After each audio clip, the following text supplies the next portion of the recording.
बेटा, ये देखो मैं तुम्हारे लिए क्या लाई हूँ। क्या लाए हो? वाओ मम्मी, न्यू ड्रेस कितनी सुंदर है ये। हाँ बेटा, अभी नवरात्रि आने वाली है ना, तो तुम यही ड्रेस पहन के गरबा खेलने जाना, ठीक है? हाँ मम्मी जरूर। आप देखना मेरी सारी दोस्त ये ड्रेस देखकर चौंक जाएगी। मम्मी आप मेरे लिए ऐसा ड्रेस नहीं लाई? क्यों? तुझे ऐसी ड्रेस क्यों चाहिए? तेरे पास तो ढेर सारे कपड़े पड़े हुए हैं ना।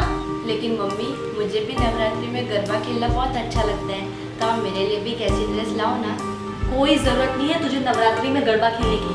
अगर इस बार नवरात्रि में तू घर से बाहर भी निकली ना, तो मैं तेरे टांगे तोड़ दूंगी। लेकिन मम्मी आप शगुन को बाहर भेज सकते हो, तो मेरे साथ ऐसा भेदभाव क्यों कर रहे हो? आखिर मैं भी तो आपकी बेटी हूँ ना।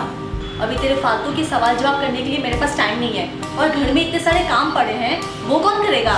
इसलिए तो कहीं नहीं जाएगी, समझी? लेकिन मम्मी मैं मुझे कुछ नहीं सुनना। अभी तू जा यहाँ से, घर में कपड़े धुलने बाकी हैं।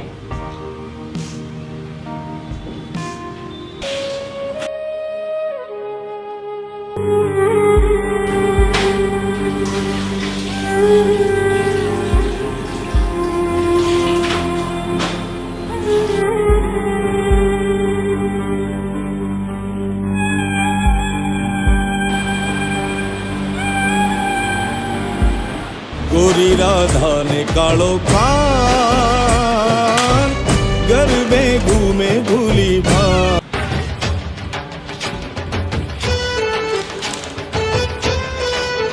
राधानु रूप छे कानुडानी प्रीत छे आंखों मांडी ने जुवेगा।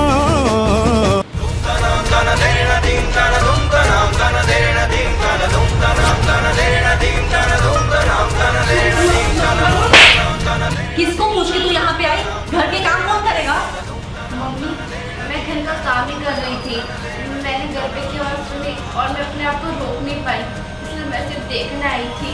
मैंने तुझे कहा था ना कि इस बार नवरात्रि के किसी भी दिन का तू हिस्सा नहीं बनेगी, तो फिर क्या देखने आई? हाँ बोल, बोलती है ये लगा हुए। मम्मी मुझे माफ कर दो, मुझसे गलती हो गई, मैं आज के बाद कभी ऐसा नहीं करूँगी। दोबारा अगर मुझसे बिना पूछे कुछ भी काम किया ना, तो याद रखना।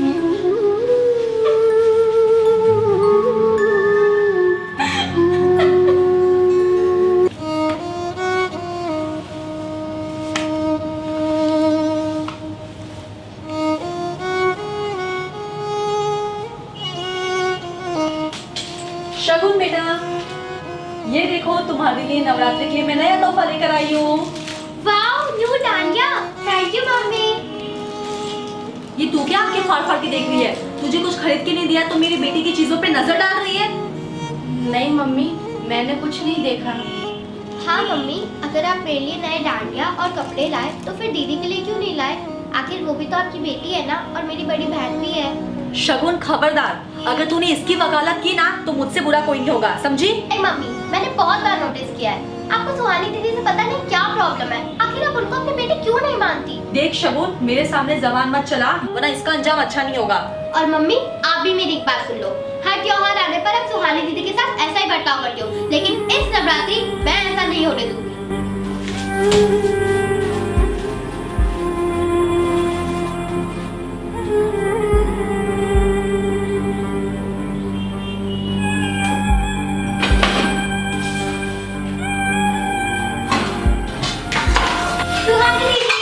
देखो मैं आपके लिए क्या लाई हूँ। क्या है शगुन? ये देखो। अरे वाह, ये ड्रेस तो बहुत अच्छी लग रही है और काफी महंगी भी दिख रही है। तू कहाँ से लाई है? अरे मैंने पापा से कुछ पैसे लिए थे अपने लिए, और मैं ये ड्रेस उन्हीं पैसों से आपके लिए लाई हूँ। अरे शगुन तूने ये सब क्यों किया? अगर मम्मी को पता चला कि तू मेरे लिए ड्रेस लाई है तो उनको बिल्कुल अच्छा नहीं लगेगा, वो तुझे भी मेरे साथ जल्लीकट्टी सुनाएगी। अरे दीदी आप उसे टेंशन मत लो, मम्मी को क्या पट्टी पढ़ानी है वो मैं जानती हूँ। आप बस ये ड्रेस शाम को पहन लेना, मम्मी को कुछ। शगुन, तेरी इतनी हिम्मत कि तू अपनी मम्मी से झूठ बोलेगी, वो भी इस मनहूस के लिए? तो चल मेरे साथ, अभी तेरा दिमाग ठिकाने लगाती हूँ। ये सब क्या है रश्मि? तुम बेवजह शगुन को क्यों मार रही हो? तुषार आप बीच में मत बोलो।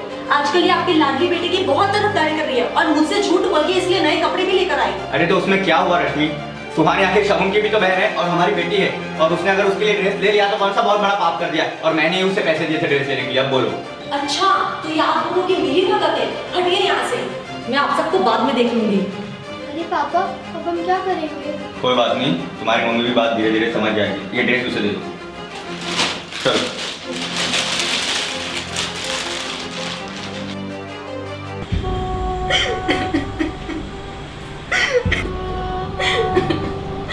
माता जी, हर त्योहार पे मम्मी मेरे साथ ऐसा व्यवहार क्यों करती है?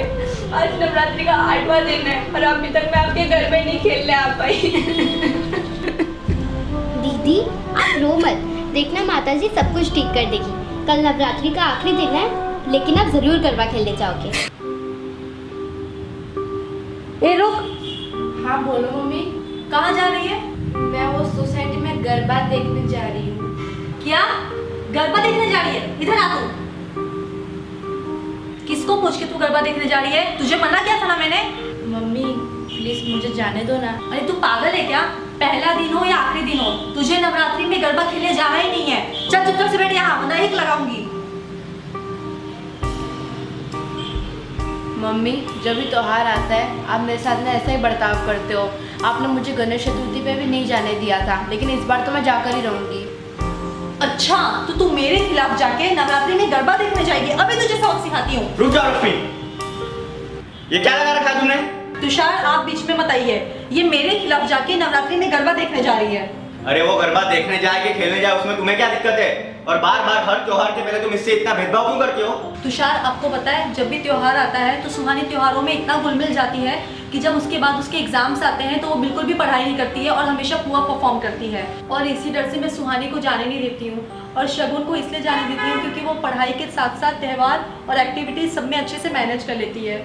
और शायद आपको यही डर मेरा भेदभाव लगता है। रश्मि, मैं तुम्हारे डर और तकलीफ को समझ सकता हूँ, लेकिन हर चीज़ को हैंडल करने का एक तरीका होता है। अगर तुम इसे प्यार से समझाओगी तो ये शायद समझ भी जाए, लेकिन इस तरह से भेदभाव करोगी तो ये तुमसे नफरत ही करेगी।